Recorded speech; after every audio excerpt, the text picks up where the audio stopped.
Luda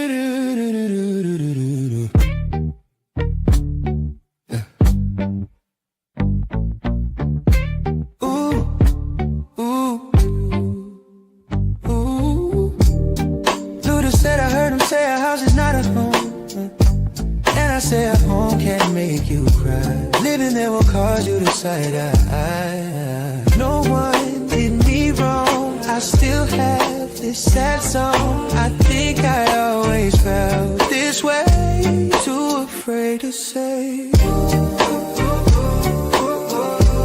Too afraid to say. Too afraid to say. Luda said I heard him say a house is not a home, and I say a home can make you cry. Living there will cause you to side eye. I leave the world for now, saying bye-bye.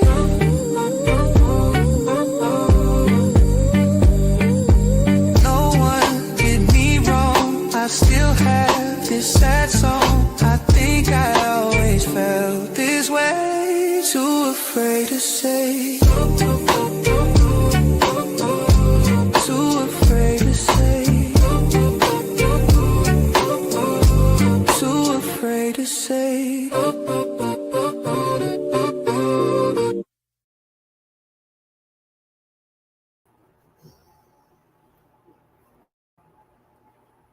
Wow, welcome. It is good to be here one more time. We have a special guest. Thank you for listening, tuning in, sharing, whatever you have done to get the word out concerning Kingdom Lifestyle Coaching. In this episode, we have and are presenting Legacy Lives On, and our special guest is Tyasia Holman. She is the sister of Jermaine Holman, which we have the Jermaine Holman House, which I think by now it's going to be a movement. Do you hear me? It's going to be a movement, East Coast, West Coast, worldwide. So we are saying house because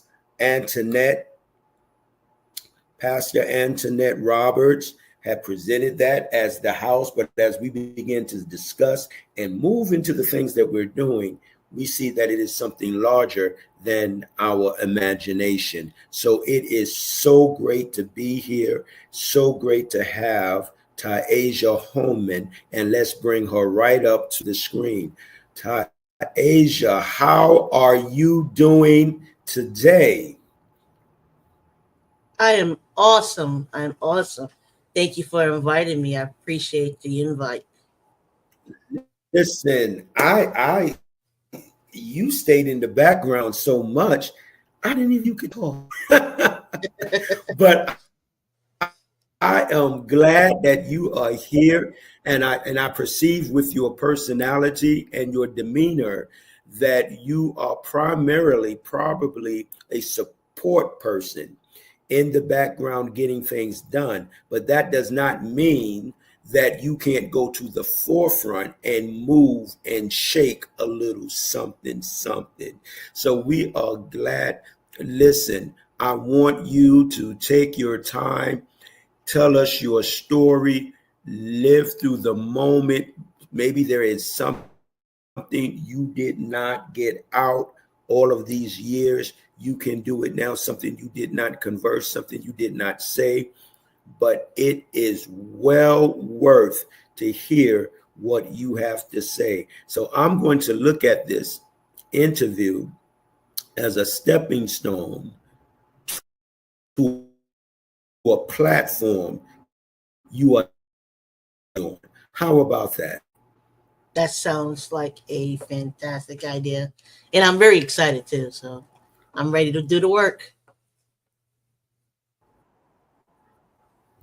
That's what's up. All right. Well, first of all, it's a little bit about yourself. Tell us, who is Tyasia? Well, that's always a good question because sometimes I have to ask myself that a lot. to go ahead and remind myself who I am. Um, well, first thing first, I am a daughter and a mother, a person who loves life and had to learn to love life, and also a person who loves to learn new things.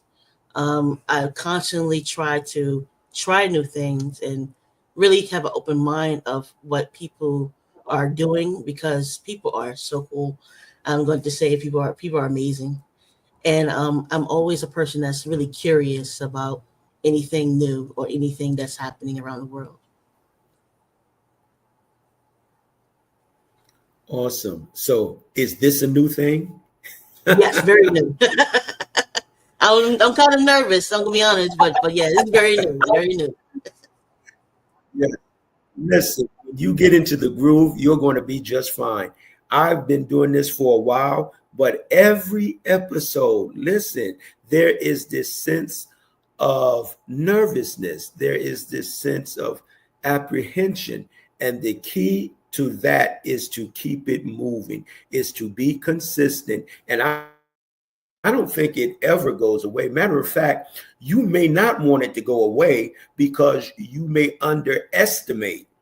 Hmm. You may underestimate um, the potential that is in you. So this nervousness is part of what's going to come up and blind sight me. What's going to come up and I didn't prepare for. So we like to prepare and we like to stick to notes and scripts, but life happens. Exactly. You understand? Computer malfunction. We get another thought that we did not rehearse or we did not script, we did not plan, but we just flow. And that's for everyone because everyone has a story to tell. And right now we're listening to the story that Tyasia has to tell us. Now, can you share a memory of Jermaine that still brings you strength or joy today? Oh, I have a lot of memory, but some of my favorite memories that brings me a lot of joy is when we would go outside, toss the football because I was always a tomboy, or we would ride our bikes in the Okay. park and do tricks, meet up with his friends and our friends and just play, play games, tag, yeah, wrestling moves. We used to wrestle for a WWF wrestling belt like every single week in the backyard with our Oh, friends. okay. Doing crazy things. But I do remember, also playing, video games with my brother, NBA Live, that, and some horror games here and And who there. was better? Who was better? Okay, so who was better? It's I would video always be game. there. And he was really getting mad, Oh, tossing the remote. So give me the broken remote. You know how brothers do. okay. Just So get we down have there. everyday, we have Hmm. everyday life enjoying your brother. Now, what did Jermaine represent to you? Oh, he represented me like a person that was always cool. He was like a an adventurous spirit. I always call it like boy like kind of spirit. You know how like whenever you see like a movies, they have the coming to age kind of movies about boys going on adventures or they discovering themselves. Yeah. That's what Jermaine represent. He was always cool. But he's always Mm. mischievous too. So we always do like pranks, or he would prank me and I'll prank him, or we would make a mess by having food fights, or have pissed off our mother, doing stuff like that. But he was always so kind. He has a lot of heart, and he showed me like how to enjoy life and take advantage of it. Yeah. That is beautiful. Now, let's look not only as, if you will, a brother, but what about a soul? Oh, that's a good question. How do you Um, see him as a soul?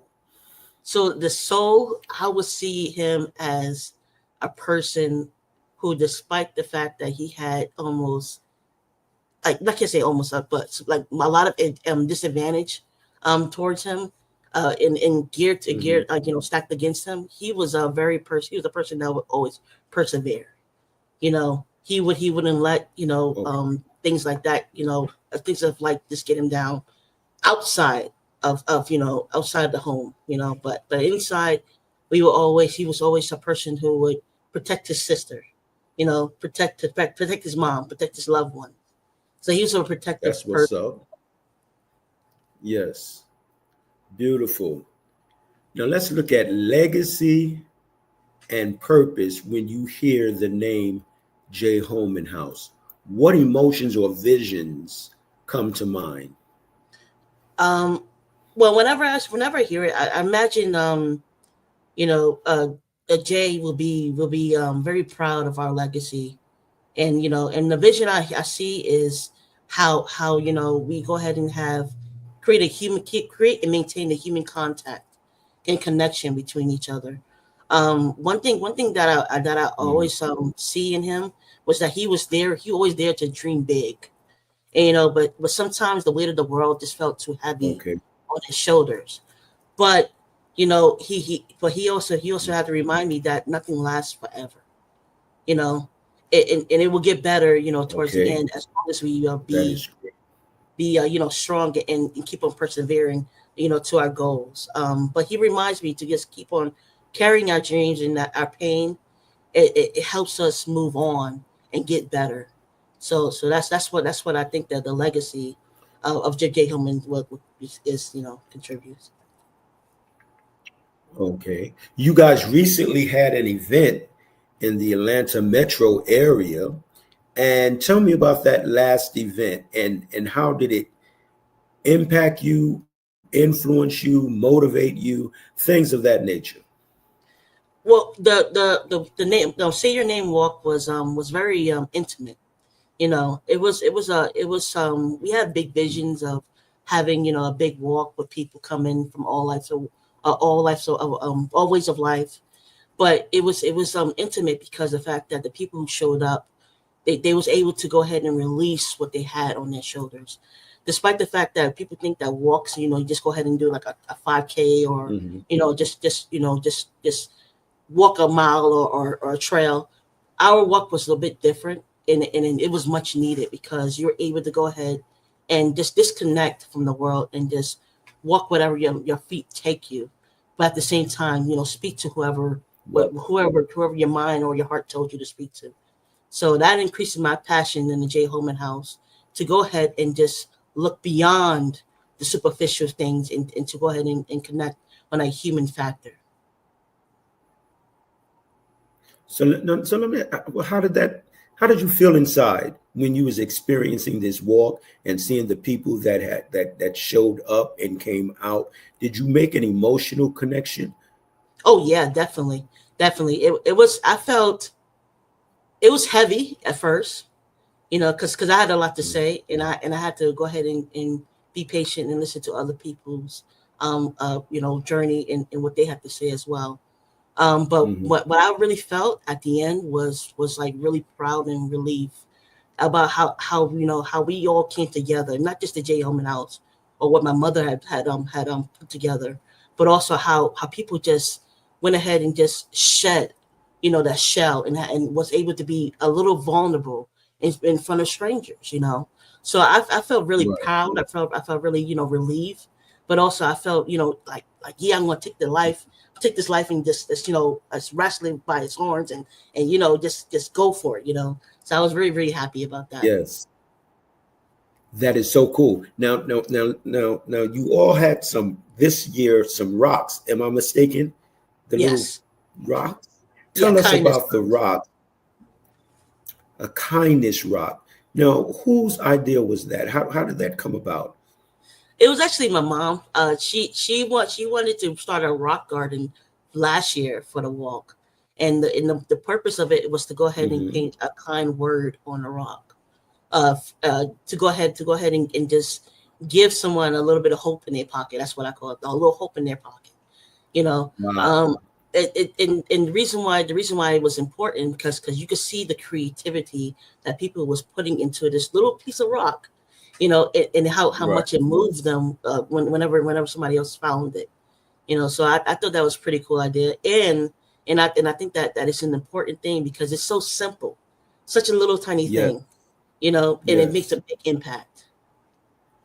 Now that rock to me, when I hear about it, when I heard about it, as you mentioned, it is a small walk, but it can remove the weight of the world. Mm-hmm. Because many times we focus on our woes, right? Our tragedies and the things that have happened to us, and rightfully so. But when you put your creativity into such a small thing and give it to someone and tell them, but I had you on my mind, it immediately moves you to empathy and in some instances, compassion for your fellow person.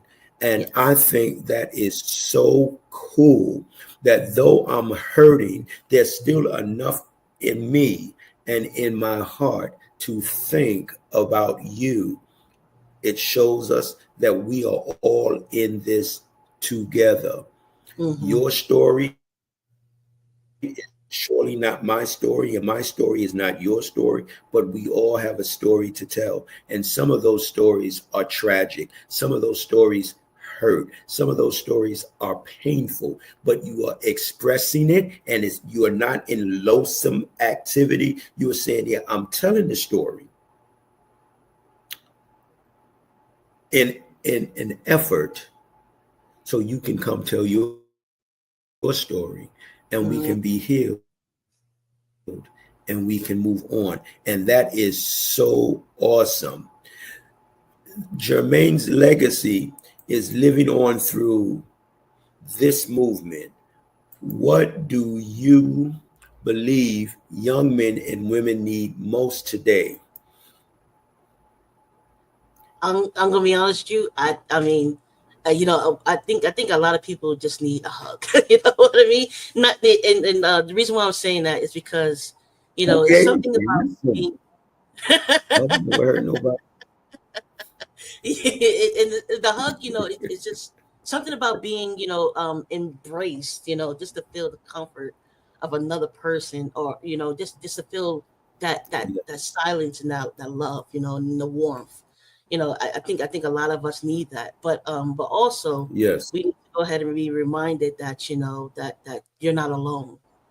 Loneliness is a horrible curse. Even sometimes I even battle it. And sometimes we have to go ahead and admit to ourselves that our way of solving Wow. things does not work, and that we cannot do it alone.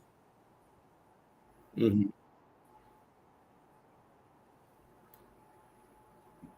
So interesting.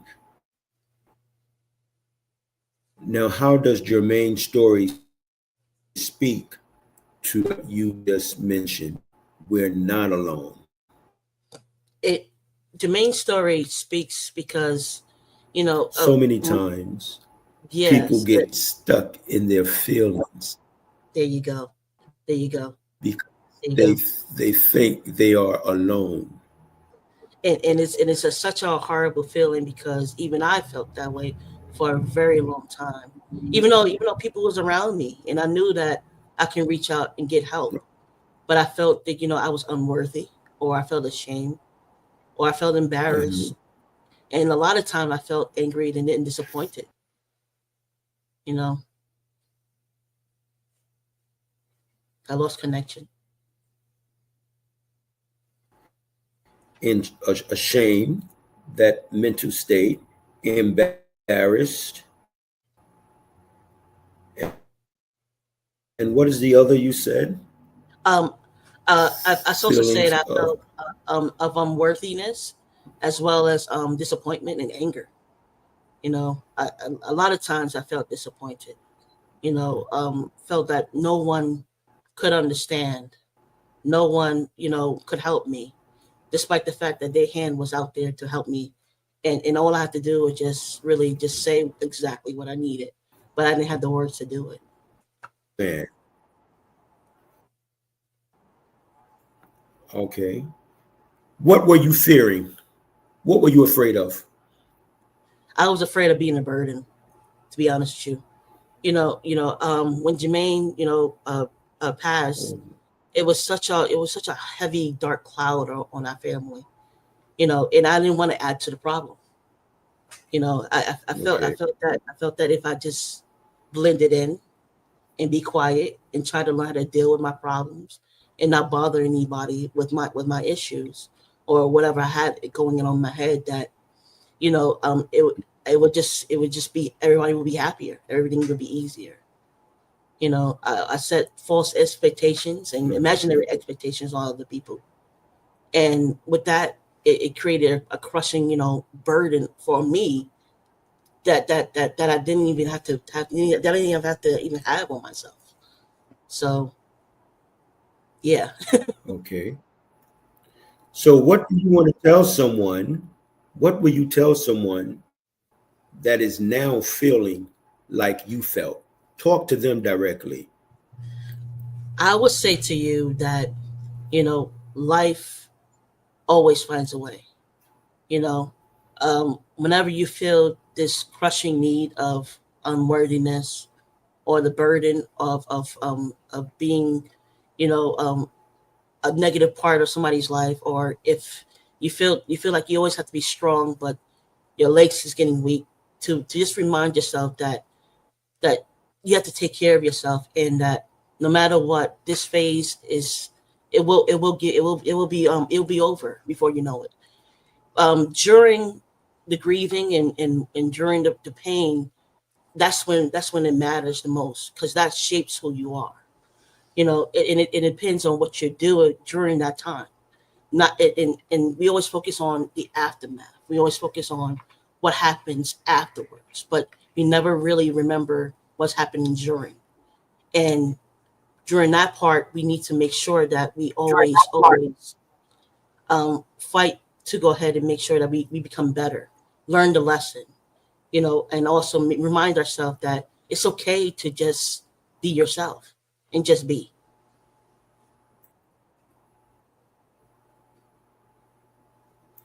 Now, let's look at this. What has grief taught you about healing? Well, grief taught Can you me. be healed from it? Say, can you be healed from it? Repeat that last part. I'm sorry. Mhm. What has it taught you? What has it taught you about healing? And do you believe you can be healed from it? Oh, Grief. yes. Okay. I got it. I got it. Okay. So grief has taught me that everybody heals differently. You know, my healing was completely different from my mother's healing. And that and even though you might not think that somebody is going through something, or you see something, in the surface, you don't know what's happening behind the scenes. And because of that, we need to go ahead and be kinder and more patient Right. with each other. It also taught me that this Mm. stuff takes time. And with that time, you have to realize that it's not going to be perfect. It's going to be messy. It's going to be a mess. And if you try to go ahead and try to fix the mess by just putting a band-aid over it, it's going to keep on bleeding. So you have to go ahead and address the triggers, and go ahead and see how you can cope through that grief. Right. You know, my grief, it took me 10 years to get over the grief of Jermaine. We haven't celebrated Christmas 10 years after he Wow. passed. And even then it was still raw.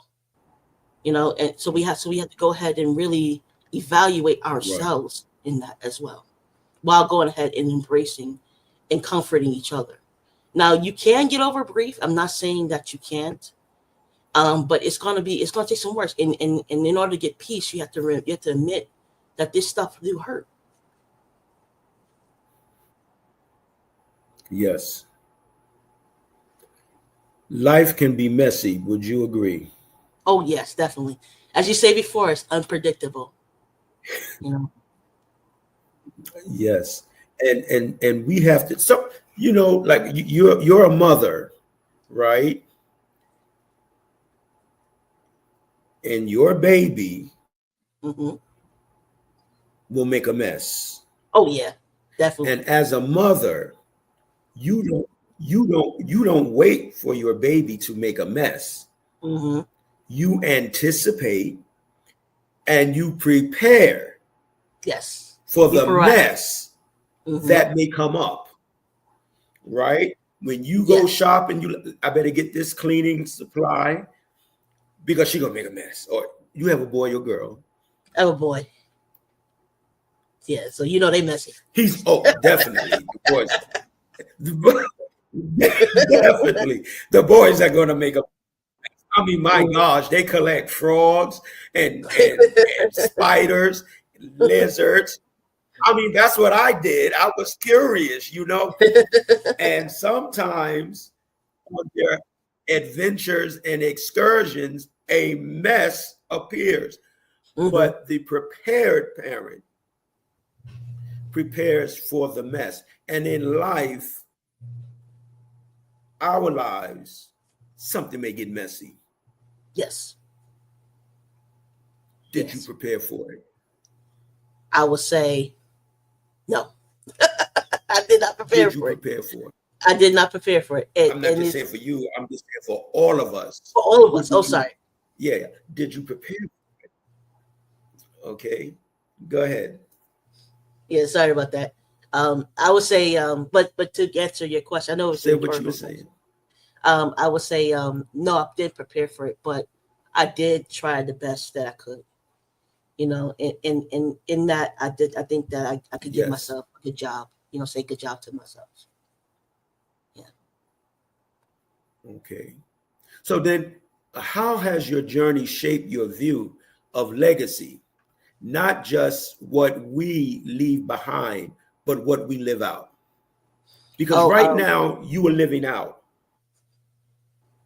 It's like a page has been turned in a book, in a chat. Like the story is not over. That's what I'm getting at. The story is not over. So how has that shaped you and affected you?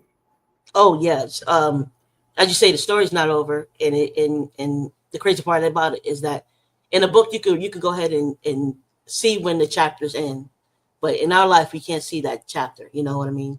We can't preview the end of the book. But because of that, it just reinforces that you just gotta try your best. I always say to myself and to my brother too. Did you do all you can do to make it work? Or did you do all you can do to do a good job? Because at the end of the day, when we pass and we meet our Father, our God, he's if He asks you, did you do well? If you say yes, then you know that you did a good job. If you say maybe or kind of or no, then you know that you have improvement, that you need to make some improvements in your life. So yeah, that's something that has shaped my view and legacy. Before I thought that you have to be successful and do great things and be remembered in time and family and people going to go ahead and remember your name and do remember wins. But it's really the moment of having to face the problems or even the quietness and seeing what you do to prepare for any mess that you say when it happens, or even when the mess is happening. How can you go ahead and handle that situation? How can you clean it up the best that you can? Sometimes we only have paper towels. We don't have Pine Sol and mops and brooms. We have to improvise. So yeah. Mm-hmm. Now, is there anything you have not stated, spoke about that you would want to share now? Oh yeah. In other words, take this moment and get a resolve. Go ahead. I would want to share that, I hear all the time, how we have to be strong, how I'm the strong one of the family, from other people when they say that. I would like to say that sometimes it's okay to be weak. It's okay to pass the baton, and it's okay to be vulnerable.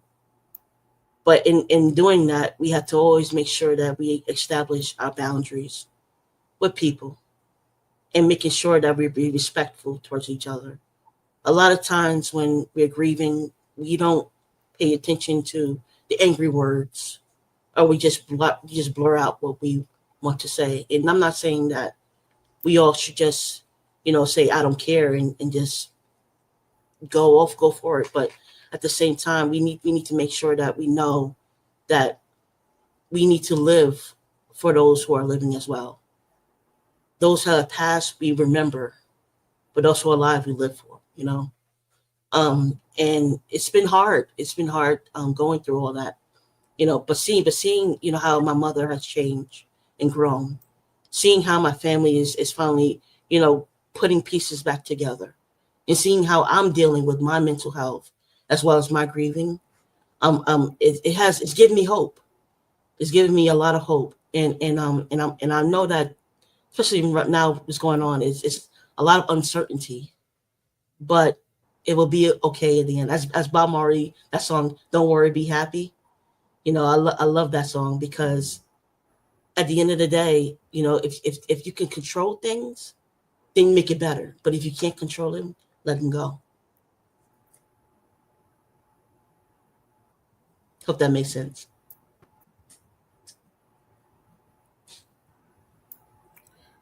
Listen, one of the reasons sometimes we get in such disarray, despair, or complete funk is because we feel that we can't control things. And I think you can help me out. It's okay if you can't control everything. Hmm. You learn in the process because the more you try to control what you can't control, the more depressing it becomes. Hmm. So let me ask you this as we're about to wrap this up. I want you to look in the comment section. We have the Cash App for the J. Holman House. I would love to put it on the screen, but I did not. Do you know the Cash App for the J. Holman House? Um, If not, we're no. going to have it in the comment section. Okay, look down in the comment section and you will see it. And this is the end of the year coming up. Your donation is tax deductible because this is a nonprofit organization. You know what that means, right? You get to write some stuff off. Oh yeah, yeah. That's for the givers. Now, as we are leaving, to take away from this conversation,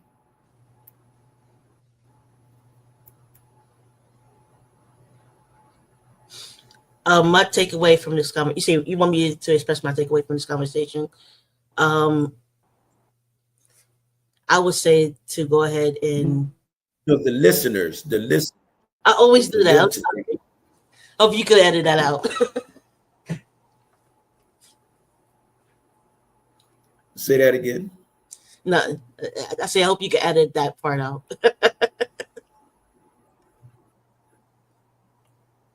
I have a lot to I say. probably can't. It sounds like it's too much work. I have a lot to say. I'm sorry. It's all good. Listen, say what you need to say. There's a song out there, right? Yeah, Say you're what right. you need to say. Say what you need to say. Yeah, go ahead. Say what you need to say. But You know, what would you like listeners to take away from this conversation? I would like them to go ahead and really take away that, you know, to be a better friend to yourself. Don't mess around with that. And do yourself a favor and care for yourself. But in the meantime, realize that other people around you are also going through things too as well, and to be kind to them as well. You know, a little fraction of love can impact a lot of people's life, and it has so much power. You know, a simple kind word or a smile is more powerful than a mean word or a scowl. So that's one thing I wish that the viewers will take away from this. Yes.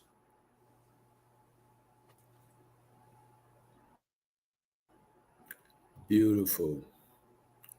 We have been looking at our topic, Legacy Lives On, honoring Jermaine Holman and Holman family out of their grief.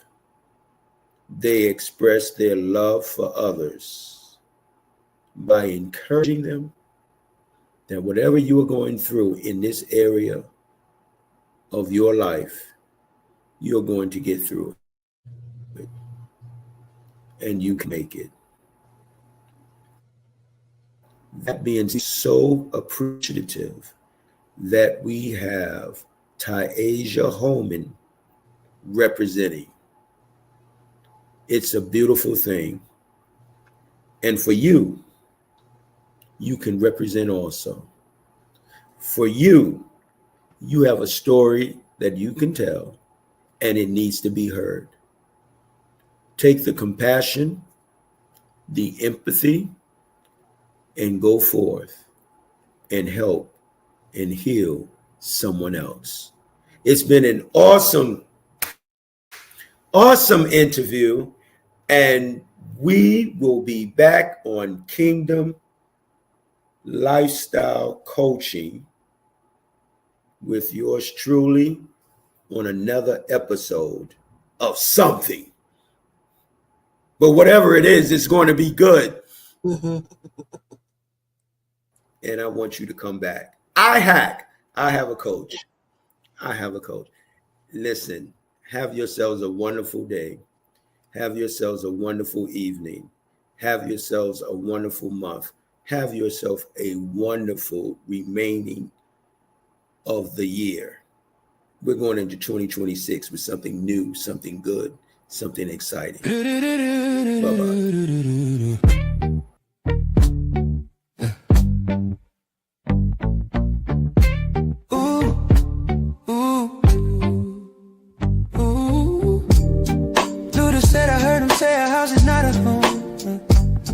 Say a home can make you cry. Living there will cause you to side-eye. No one did me wrong. I still have this sad song. I think I always felt this way. Too afraid to say. Too afraid to say. Too afraid to say. Luda said I heard him say a house is not a home. And I say a home can make you cry. Living there will cause you to side-eye. I leave the world for now, saying bye-bye.